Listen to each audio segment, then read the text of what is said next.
예수님께서 30세 되는 해에 공생애를 시작을 하십니다. 30세에는 제사장이 사역을 시작하는 나이죠.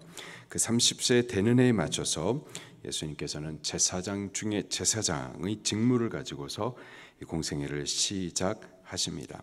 그리고 6월절 절기를 맞춰서 세 번째 예루살렘에 오르시죠. 예수님께서 오르신 성전은 짐승을 파고 환전하는 등 장사하는 집이 되어버렸었어요. 탐욕으로 오염되어 있었습니다. 예수님께서 분노하시면서 그 성전을 청소하십니다. 그 후에 또 여러 가지 사건들이 있었는데요. 유대인의 선생이었었던 니고데모와 예수님께서 대화를 나누십니다. 거듭남에 대하여서 대화를 하시죠.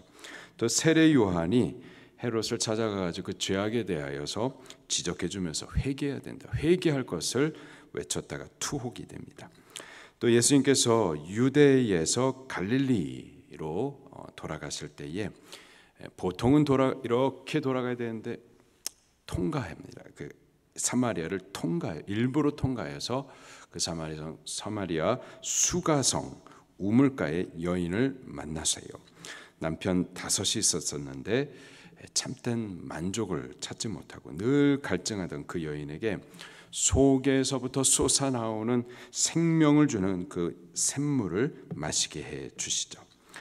그리고 갈릴리 가버나움에 돌아가셔서는 안식일마다 말씀을 가르치시고 또 병자, 또 귀신 들린 자 그들을 고치시면서 부지런히 그렇게 사역을 하십니다. 자, 그러다가 오늘 본문 요한복음 5장에 네 번째 예루살렘 방문을 하십니다. 1절 말씀을 같이 봉독할게요.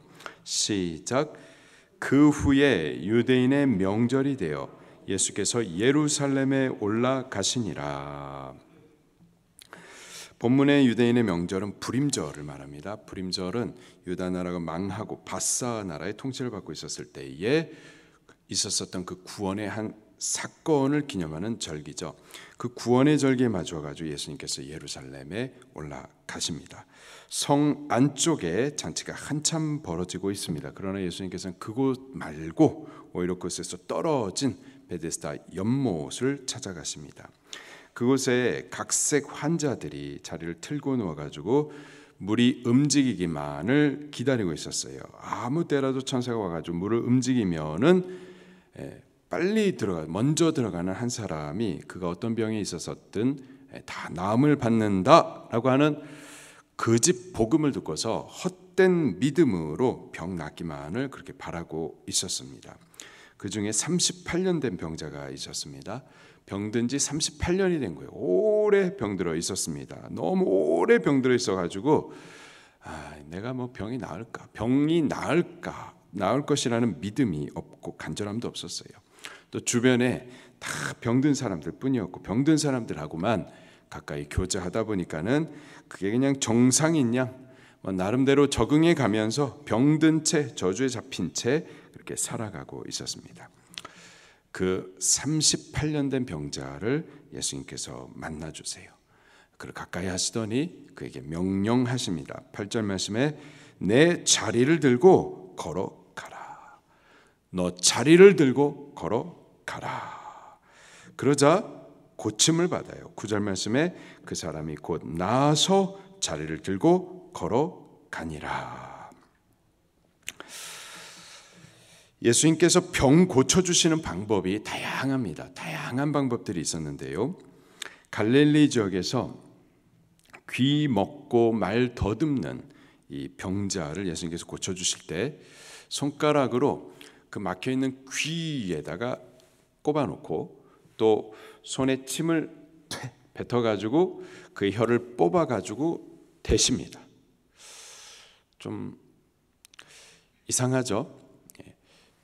꼽고 침을 뱉어서 혀를 뽑아서 대고 그러더니 하늘을 우러서 탄식을 하시면서 그 병자에게 외쳐 말씀하십니다.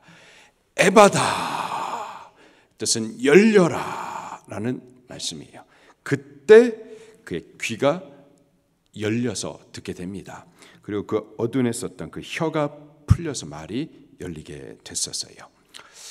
또 유대 지역에서 날 때부터 맹인된 한 사람을 예수님께서 고쳐주실 때에 그때도 또 고치시는 그 방법이 좀 기이하셨는데, 먼저는 침을 또 진흙에다가 뱉어가지고 그 진흙을 이겨가지고 그 맹인의 눈에다가 바르시더니, 예수님 곧바로 고쳐주시면 좋을 것 같은데 저기 멀리 실로암 가가지고 씻으라 라는 말씀을 하세요.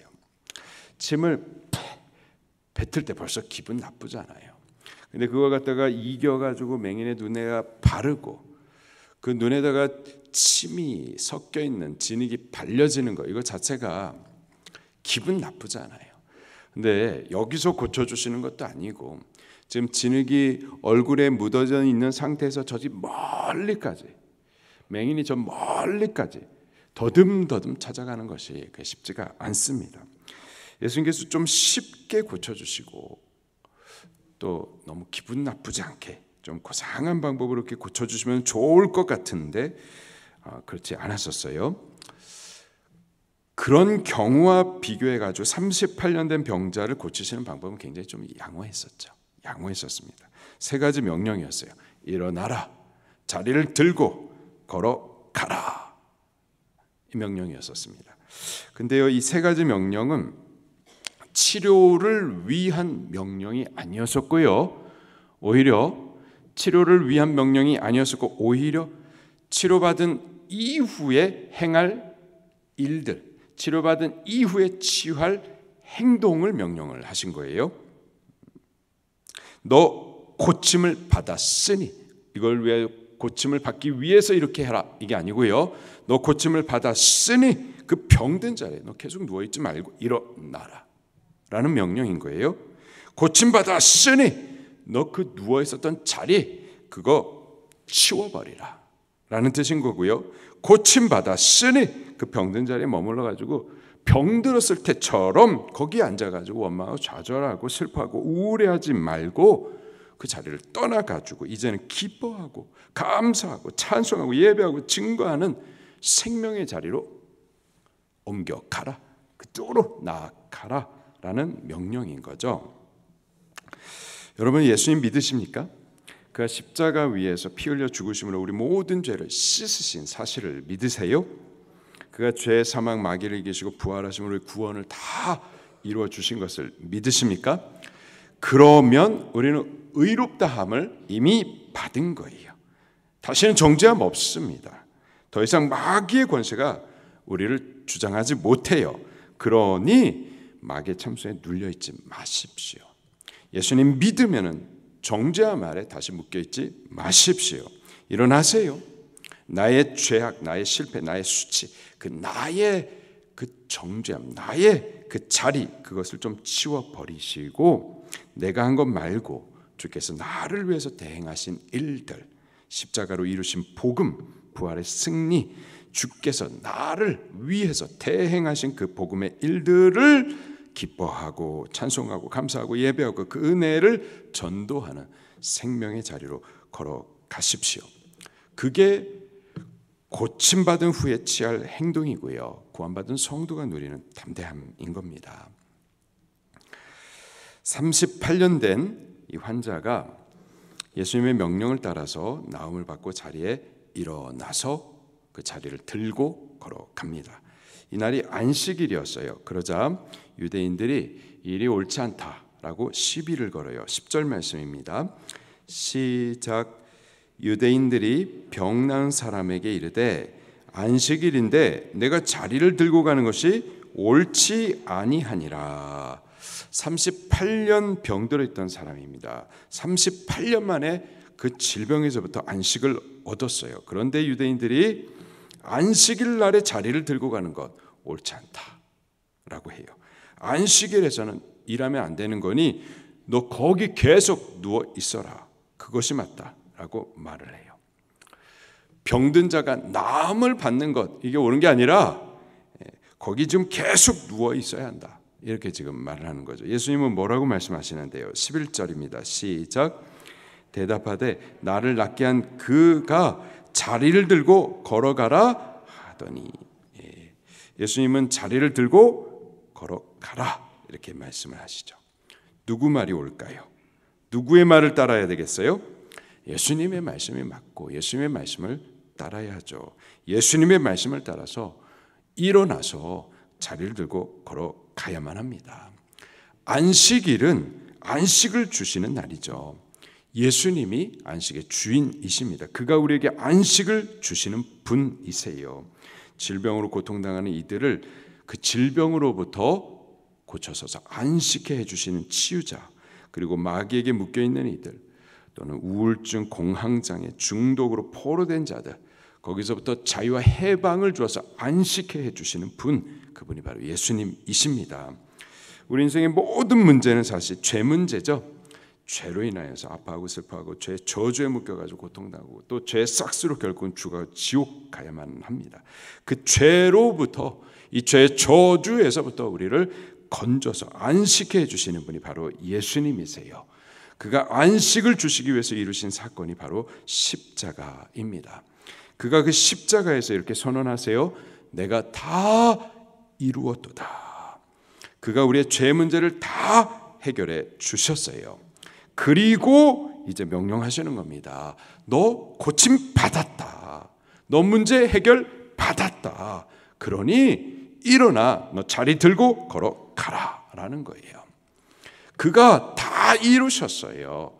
죄 문제 해결하셨어요. 다 이루셨으니 그러니 또 그 자리에 계속 앉아있지 말고 일어나 자리 들고 걸어가라. 이게 우리 주님께서 우리에게 하시는 말씀이죠. 그런데 또 다른 한편에서 이런 말씀이 들립니다. 아니다. 너 죄인이야. 너 나쁜 생각하잖아. 너 속으로 미워했잖아. 너 안에 탐심 있잖아. 너 못되쳐보면 죄인이고 니까지 무슨 목사고 집사고 네가 무슨 성도야. 너 자리를 들고 걸어가는 거 그거 옳지 않다. 병든 자리, 정죄의 자리, 좌절과 절망의 자리 거기 계속 누워 있어야 한다. 두 음성이 들리는 거죠. 누구 말이 옳을까요? 누구 말씀을 우리가 들어야 될까요? 예수님 말씀을 들으셔야만 하는 겁니다. 예수님이 십자가 위에서 우리 죄 문제 다 해결하셨어요. 더 이상 우리 정죄 없습니다. 의롭다함을 받았어요. 그가 우리를 죄에서부터 안식을 주셨습니다. 이제 실패, 절망, 수치, 부끄러움 등 그 정죄함을 받는 그 자리를 치워버리고 일어나서 복음과 함께 주의 음성과 함께 일어나서 기뻐하고 찬송하고 감사하고 예배하고 우리를 이렇게 자유케 해주신 하나님 그분을 전도하는 생명의 자리로 우리 옮겨 걸어가시기를 예수님 이름으로 축원합니다. 말씀 붙들고 통성으로 기도하시겠습니다.